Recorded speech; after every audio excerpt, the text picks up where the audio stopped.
For most people, Sun Tzu is associated with battlefields, generals, and strategy quotes shared by people who've never actually read him. Is treated as a philosopher of victory, a master of domination and psychological warfare.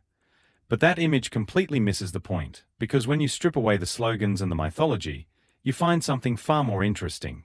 Sun Tzu wasn't obsessed with winning battles. He was obsessed with avoiding them. He wasn't chasing glory. He wasn't interested in honor. He was interested in cost. And in a world tearing itself apart through constant warfare, Sun Tzu became the first thinker to make an uncomfortable truth clear.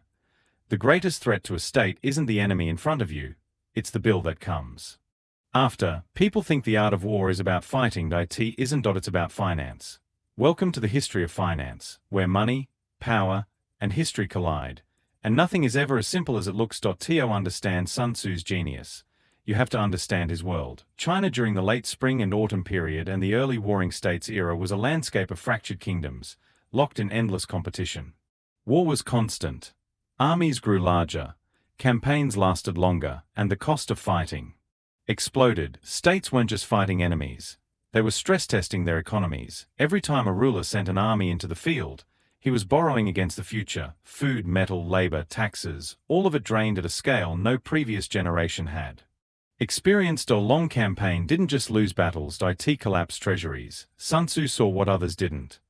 The real crisis wasn't military, it was economic. While other thinkers glorified courage and conquest, Sun Tzu looked at logistics, supply chains, and timelines. Victory meant nothing if the state went bankrupt achieving it. That's why the most important line in the art of war comes before strategy, deception, or terrain.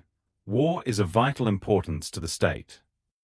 Not glorious, vital, meaning dangerous, disruptive, and potentially ruinous. From there, everything else follows. When Sun Tzu says, the supreme art of war is to subdue the enemy without fighting, he isn't being poetic. He's talking about cost avoidance. When he warns that no nation benefits from prolonged warfare, he's stating a financial law: time multiplies expense. Speed matters because speed is cheaper.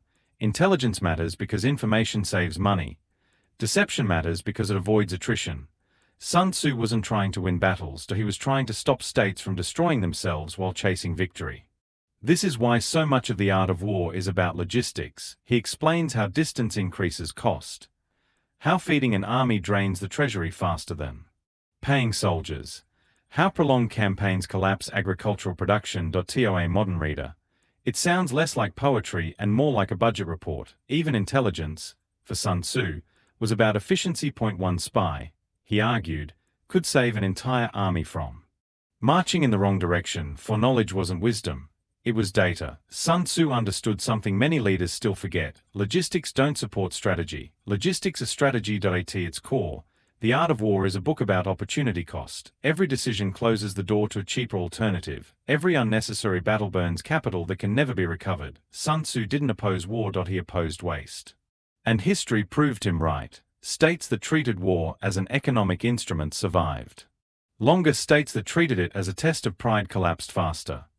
This pattern didn't end in ancient China. It repeats everywhere: Vietnam, Afghanistan, World War I. These wars weren't lost because armies were weak.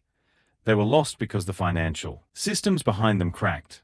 Modern strategy still lives inside Sun Tzu's balance sheet: cyber warfare, sanctions, proxy conflicts, intelligence operations, maximum pressure, minimum cost. Sun Tzu might not recognize modern technology, but he would recognize the math.